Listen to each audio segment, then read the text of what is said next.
Yeah. Fuck around and do nothing for fucking 2 hours, then do the job. And you gotta pay for the fucking 4 hours.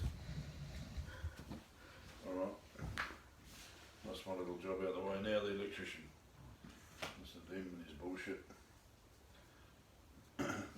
He'll be busy there for today. What does he have to do today? PowerPoints. Oh, right. Oh, yeah, the PowerPoint's in the kitchen. Yeah. Yeah. He's gonna make a mess on the floor too. Oh, yeah. So we've got to clean up after him. Yeah. I I can do that tonight. Fine. Yeah. Clean up, quick. Yeah. I don't know how much he's going to do today though, but wait and see. Yeah. He might overstay his welcome.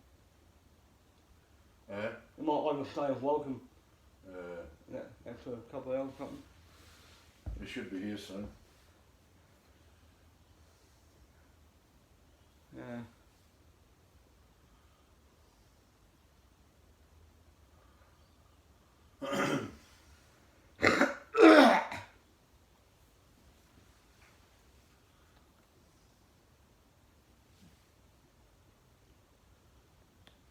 Yeah, I know my hair's growing a fair bit. Yeah, it is. Yeah, so. Yeah, that's good. Yeah.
You see, Liverpool lost 7-2. No.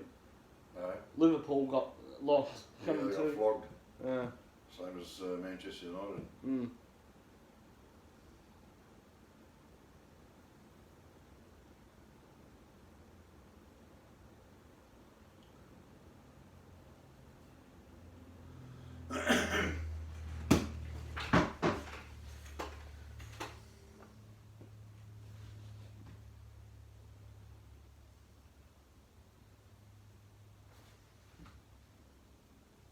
For early voting with Election Day less than a month away. But as Americans head to the polls, President Trump is again stoking fear about the security of the vote. CNN senior White House correspondent Pamela Brown is following this for us. President Trump is back at it on Twitter, attempting to undermine the election. This time he's seizing on small printing errors in North Carolina and California, saying it will be the most corrupt in American history. A completely baseless claim.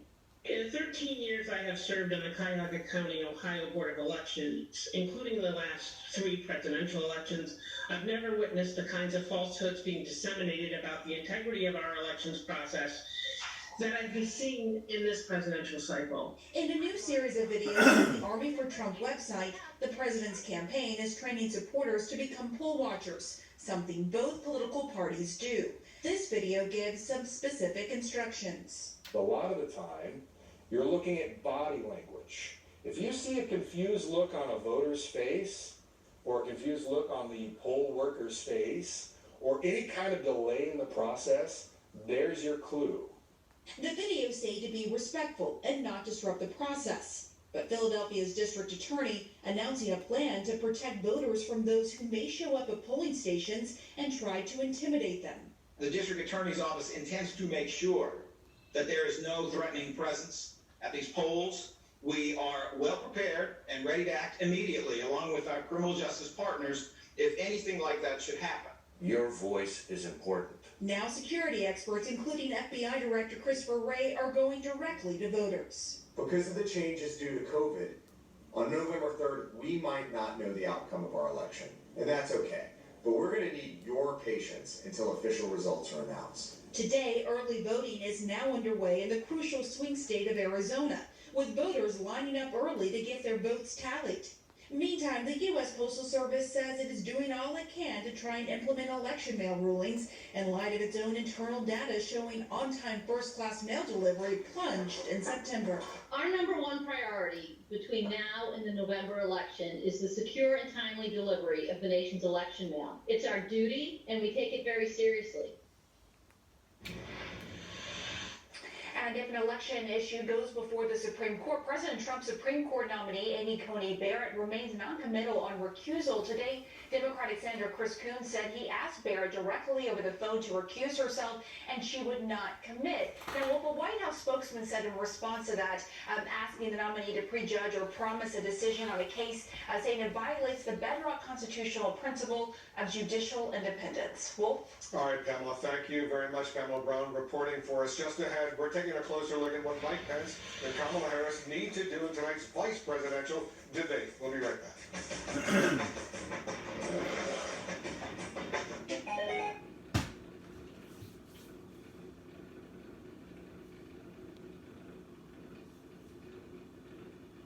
How do you reckon the debate will go? I don't really care. She should rip into him. He's a fucking arse licker. This Pence is right up Trump's arse. You'll see that tonight, or today. Another Republican fuckwit. She should rip into him.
Oh, look, the grass.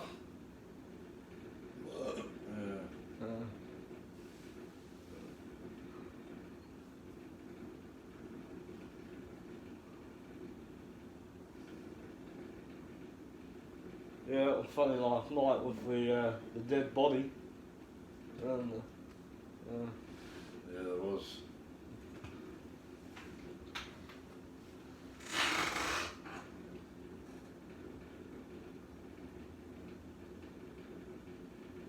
yeah, Opal had them start tonight. Tonight, yeah. Yeah. That should be good. Yeah. A new series.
Hours away from the start of the vice presidential debate between Mike Pence and Kamala Harris. Let's bring in our political director, David Chalian, for some analysis. David, this is one night only for the VP candidates, not three debates, just one. What are you expecting to see from these two seasoned debaters?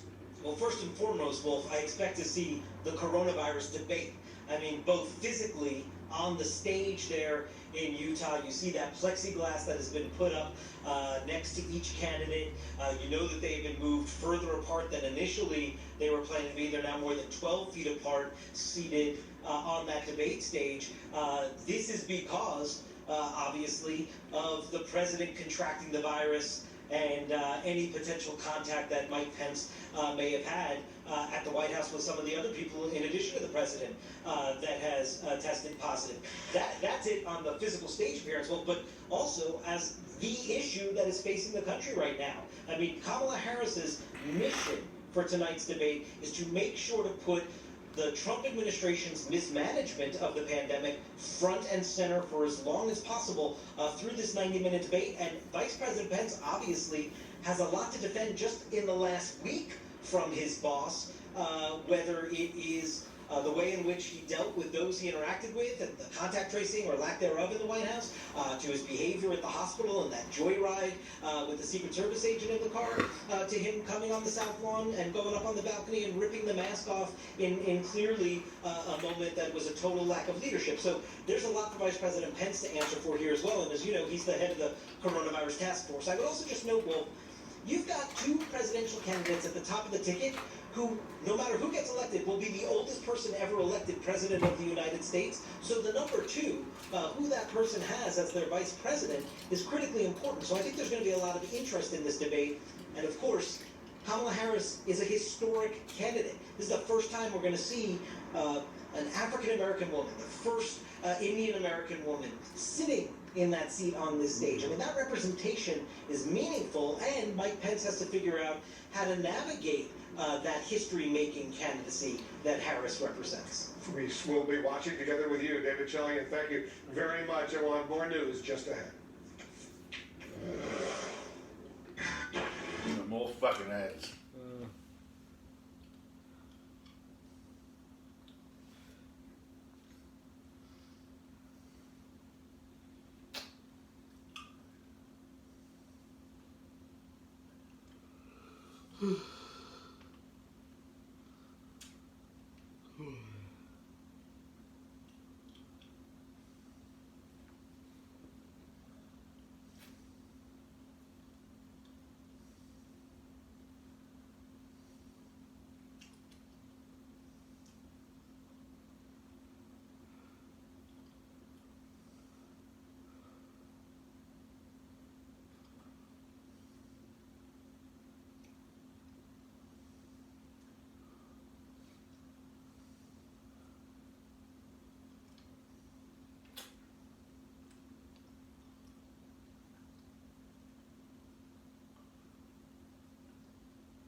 Our tribute to some of the victims of the coronavirus pandemic.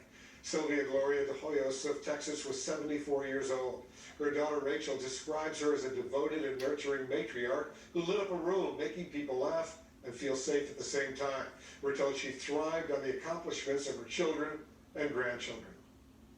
Charlene Struck of Nevada also was 74. She loved nothing more than to sit in the front row to watch her 3 granddaughters at their dance recitals. Her daughter and only child, Jessica, says her mom was her best friend, her right hand, and her world. May they rest in peace, and may their memories be a blessing. I'm Wolf Blitzer. Thanks very much for watching. I'll be back in 1 hour. CNN special coverage of the vice presidential debate starts right now.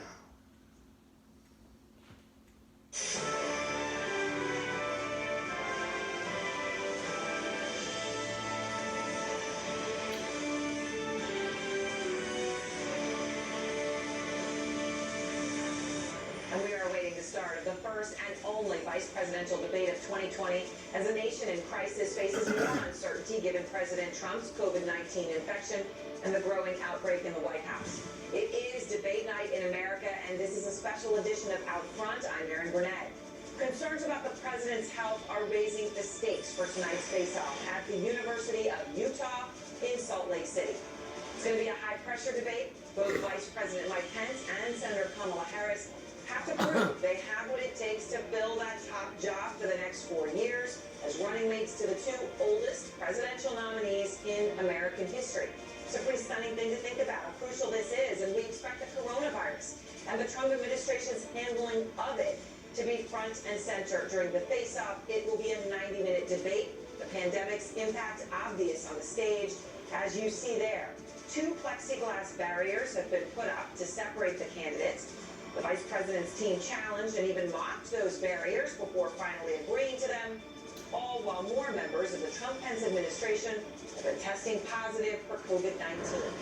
And I want to bring in Anderson, who's going to be with me this hour. You know, Anderson, the debate commission has changed, enhanced the safety protocols since the president became ill, right? And now we know it was possibly already infected during his debate with former Vice President Biden.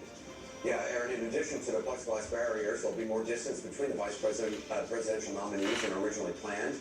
Viewers will see Senator Harris seated at a desk on the left of their TV screens. She's going to be 12 feet away from Vice President Pence. They'll be seated at a desk to the right with those plexiglass barriers there between them. The moderator, Susan Page of USA Today, will be 12 feet away from the candidates as well.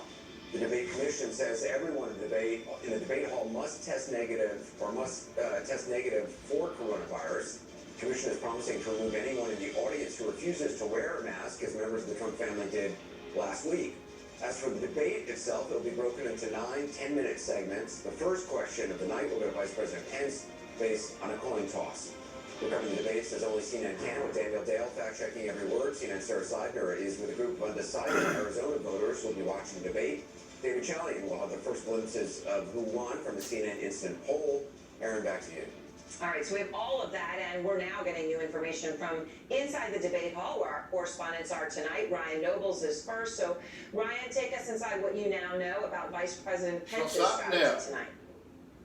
I'm waiting to start. Well, no doubt we saw a very combative and often a debate that was often filled with personal attacks between President Trump and Vice President Biden. Aides to Mike Pence say that the situation tonight is going to be a lot different. Mike Pence's debate style is much different than President Trump. He has a lot of experience on the debate stage. He's known to be methodical and in control, and also very good at keeping on message. And frankly, his aides say that he will do it in a much more polite tone than President Trump did more than a week ago. Now, that's not to be said that Mike Pence won't take the opportunities to draw very specific and stark distinctions with Kamala Harris. He will take those opportunities when given the chance. The big difference, though, between he and President Trump is that his aides say that when he does so, he will do it with a smile. Aaron? A totally different style. I want to go to Kyung Lah on that. And Kyung, obviously, the Senator Harris with a very different strategy as well here. What are you hearing from her camp?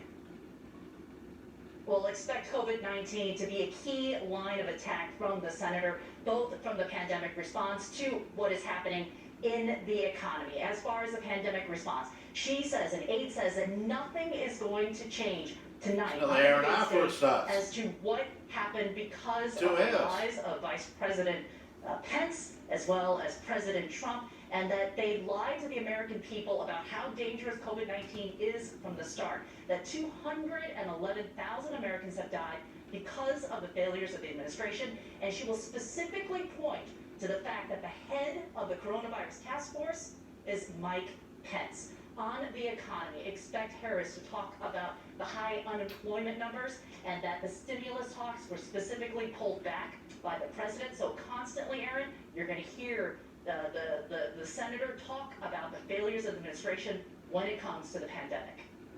All right, thank you very much, Kyung. And I want to get the latest now on what we know and what we do not know about the president's COVID-19 infection and, of course, the COVID that has been spreading throughout the entire White House. Our chief White House correspondent, Jim Acosta, joins me now. So, Jim, the president tried to put an update, a spin on his illness a short while ago, where he's been saying how amazing he's feeling. But you are hearing something different. Tell me. Oh, that's right, Aaron. And you're right. The White House just released a video of the president produced by West Wing staffers featuring Mr. Trump claiming that he's feeling just fine as he recovers from the coronavirus. But sources tell CNN the president has had some trouble breathing since his return from Walter Reed Medical Center. I talked to one Trump advisor who tells me the president is having some difficulty catching his breath at times, though this advisor cautions it does not appear to be serious at this point. And yet, in this White House produced video that you're seeing on the other side of the screen, the president essentially claims he's been cured of the coronavirus, pointing to some of the experimental medications he's been on, like the Regeneron antibody cocktail. The president claims in the video he asked his doctors for the treatment and that it was a blessing from God, his words, blessing from God, that he caught the coronavirus. And here's more of what he had to say. So we have these drugs, Eli Lilly and the others that are so good, but they are, in my opinion, remember this, they're going to say that they're therapeutic, and I guess they are therapeutic. Some people don't know how to define therapeutic. I view it different. It's a cure. For me, I walked in, I didn't feel good. A short 24 hours later, I was feeling great. I went to get out of the hospital. And that's what I want for everybody. I want everybody to be given the same treatment as your president. Because I feel great. I feel like perfect. So I think this was a blessing from God that I caught it. Oh, yeah.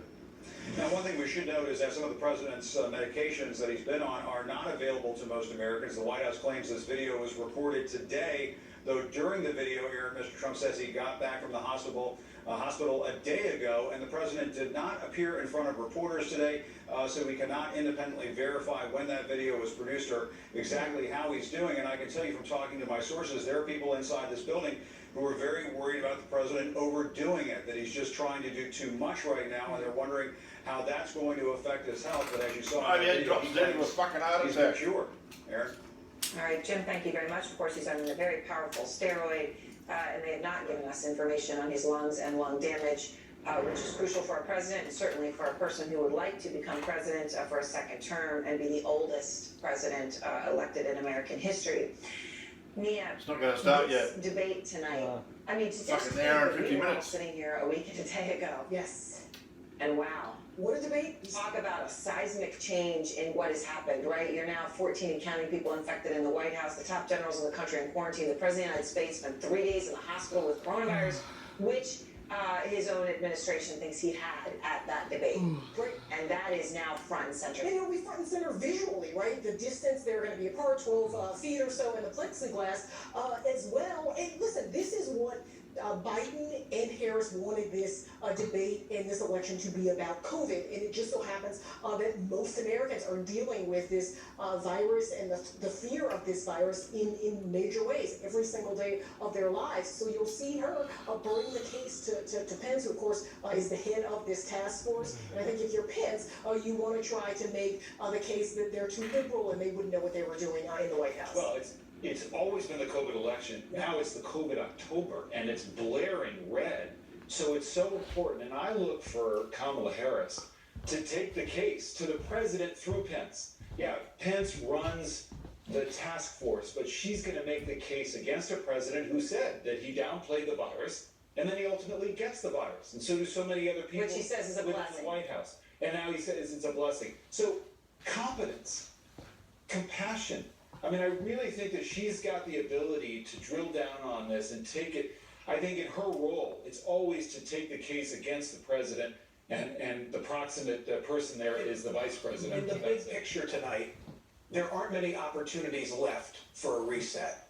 And you look at the data, and the data suggests that this is getting away from the president. 16 points in a national survey from CNN. My home state of Pennsylvania, Monmouth survey now says that what was a 4-point race is now 12 to Biden's advantage. There are just 27 days to go until the final day of voting. So this is that rare opportunity that presents a chance. And I wonder how much pressure Vice President Pence is under from the president to go hard and heavy tonight in this debate, which I don't think is Pence's inclination. And the way the president has been acting the past couple of days, right? Whatever, and he is on some very serious steroids. But I mean, the number of tweets, the fast and furious, the sort of live reaction from this president that we're going to see, that's going to be part of the conversation and how this is received. He has been incredibly erratic. I think if you're Pence, you got to be the stabilizer. I mean, we saw this last go round with Biden having to be the stabilizer after Obama didn't have such a great debate. So in many ways, Pence, who has a sort of Midwestern, cool, easy sensibility and manner about him, I think that's what you'll see tonight, compared to Harris, who can be the prosecutor. I like her because she brings the fire. Right, and she will do that, and I expect her to do it, frankly, in a way that's much more fluid than Joe Biden. I mean, you know, one of Trump's mistakes was not letting Biden talk, where he's not as fluid as a debater, and I think that could have hurt him. Look, not everybody knows who these two folks are, and we still have the issue of who really is undecided who's going to be watching tonight. People want to see them mix it up on the issue of the president's getting COVID and what's happening in the White House for sure. But, people already know that Pence is going to be different than Trump, and he's going to make some excuses for him, or he's going to try to ignore the kinds of things that Trump says and try to reframe it. But he's a vice president, and like most Republicans, he doesn't really stand up to Trump. He's an ass So I licker. think that people are going to say, oh, wow, this is a different administration. I think that the clock is interesting to keep an eye on tonight from this perspective. These are short segments. 10 minutes each, right? Yeah. So you know that in Senator Harris's eyes, every one of these segments somehow revolves around COVID. So the objective for her will be to work that in as often as she can possibly do. I think it's to the advantage of the vice president that theoretically there's only one segment that will be dedicated specifically to COVID. So we'll see how that plays. There's another piece here, and that is, remember that Pence knows how to go on the offense as well. Yes. And one of the things he wants to remind viewers who are not only thinking about COVID is Kamala Harris represents the extreme wing of the Democratic Party. That's the argument that they will make. She's going to be on the defensive about that, and there's a lot of voters out there who may not have made up their mind. Yeah, she's the future of the Democratic Party. We have a very old potential president. She's got to be able to answer for that. Go ahead. I was going to say, to that point, right?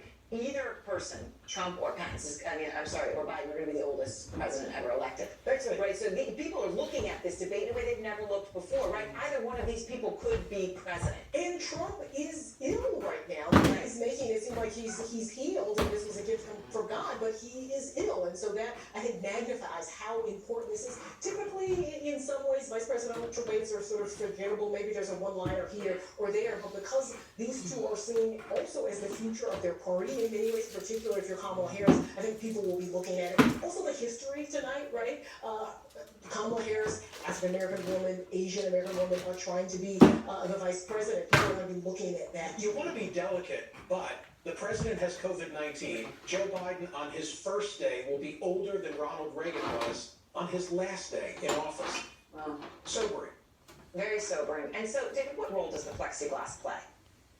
And the mask wearing? I mean, because there's a theater to this as well as a safety part, right? There was, Katie Miller, spokesperson for the vice president, mocked the barriers, even though she herself had COVID and her husband just got COVID from the debate room prep with President Trump. Mocked it, but now it's there for both of them. I mean, it's idiotic to mock it. Obviously, you have the president's family mocking America by not wearing a mask, when the Cleveland Clinic, who I think has some authority on these matters, said everybody's got to wear a mask. I mean, it's common sense. Are any of us, we're going to go by the precautions. We're going to follow the precautions. I think it's a reminder of how completely historic and unprecedented it is that they have physical barriers at a time of a pandemic. There is no escaping that. The central question of this campaign is, how did they do in response to the pandemic? And I think if you're Kamala Harris and Joe Biden, you hope it's a reminder of the failures of this administration. You look at all the data, the polling, something like 65% of Americans disapprove of the way this administration has handled If I'm Mike Pence, I don't want it there. It's a constant reminder. And I don't know if the efficacy, I'm no expert. It would seem to me the ventilation would be more important than... Right, I go and get my coffee every day. There's plexiglass there. Okay, I get it. But if I'm Pence, I'm not happy it's there. Well, but also, that's how they felt, I think, when Amy Coney Barrett was unveiled at the White House. That's when everybody got sick, because they had a private gathering, social, inside the White House with no mask, and then went outside where they also had no masks, and look what happened. All right. Thank you all, and much more ahead on this special edition of Out Front. Up next, should Vice President Pence be taking part in tonight's debate? Because he's actually had close proximity to multiple people with COVID-19 right now. Our medical experts will weigh in.